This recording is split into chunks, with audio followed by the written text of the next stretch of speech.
body injury, day-to-day, being evaluated. We'll have more of an update on Thursday when we practice. Tomorrow's an off day.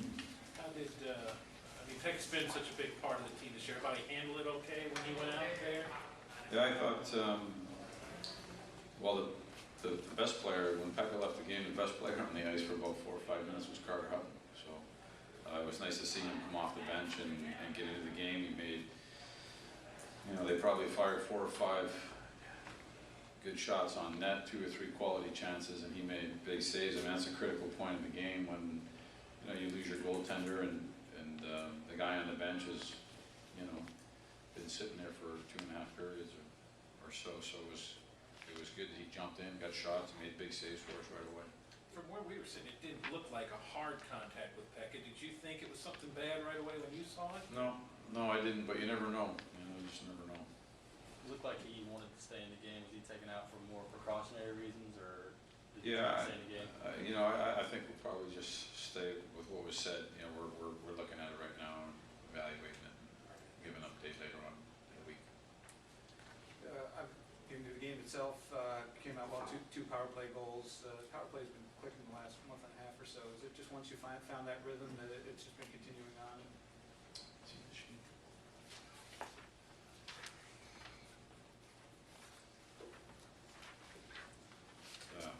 You caught me there for a second.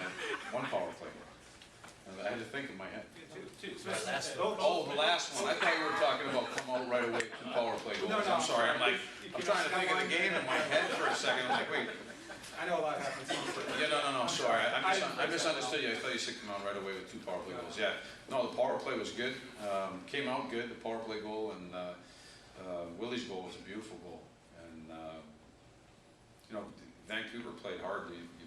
You lose a couple games that your urgency to win ratchets up, and they played an ultra aggressive game. Their forecheck and their time and space on pucks, and it was really tight. I thought it was really tight. After that, after the 2 goals to start, there wasn't a lot of room out there either way. There wasn't a ton of scoring chances either way, and we got going and able to capitalize in the third and get some goals at the end there. But it was a close hockey game that. It was good to jump out to the lead, and it was good to put it away at the end. Sorry for misunderstanding. That's good. I didn't ask it well. Start of the second period, they doing something completely different? Did you guys lose a little focus? No, they did. Both. They didn't do anything different. They kept playing hard, and we went to sleep for a little bit in the first 5 minutes. We talked about it after the second period, going into the third period, because that was probably the only stretch of the game where I didn't really like it. There was a couple of shifts where we had to play defense for maybe a minute or a minute 20 seconds where they were in our end cycling the puck, but I thought we did a good job of staying inside and in front of our net and keeping things to the outside. But I didn't like those. I didn't like the first 5 or 6 minutes of the second period either. We talked about it and made sure we had a better start to the third period.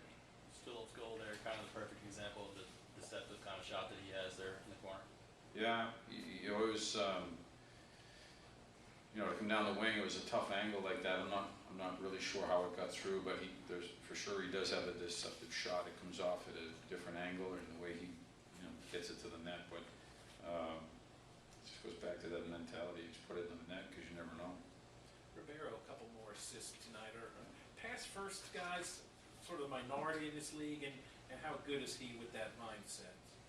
He's been terrific his whole career with that mindset. He's always, I think, been a guy that would rather have the puck on his stick. It seems to stick to him in traffic and hard areas. He's able to keep his cool and keep possession of the puck, and what it does is it drags people in, I think, and he's able to find others on the ice. But he's certainly doing it well this year, but I don't think it's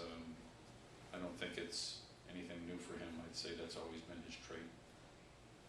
Did you feel good about your ability, maybe even a killer instinct to kind of finish off that game? Recently, the last few minutes of games have been tough at times. Yeah, no, it was good. A close game like that, anything can happen. We killed off a big penalty, so there's a couple things that were real positive in the third period. Certainly, put a game away. Everybody's happy about that. But I said back when we kicked up a couple of leads late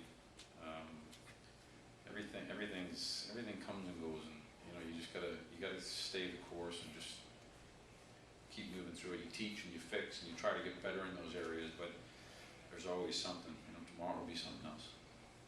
Given the way Carter's season has gone, on the bench, do you think the guys had a little bit more motivation to get something positive going for his season? Yeah, I mean, we were under siege a little bit in the first 3 or 4 minutes, like I said, the first 3 or 4 minutes, but that was a good opportunity for him to get into the game and get some shots. After that, I do think that. I think the guys wanted to make sure we got that done. He's been he's been put in some tough situations by me, where, you know, our team has either played the night before or we traveled, and he works his tail off every day. And, it's good to see him go in there and shut that door for us. He played terrific, so. Okay. Thank you.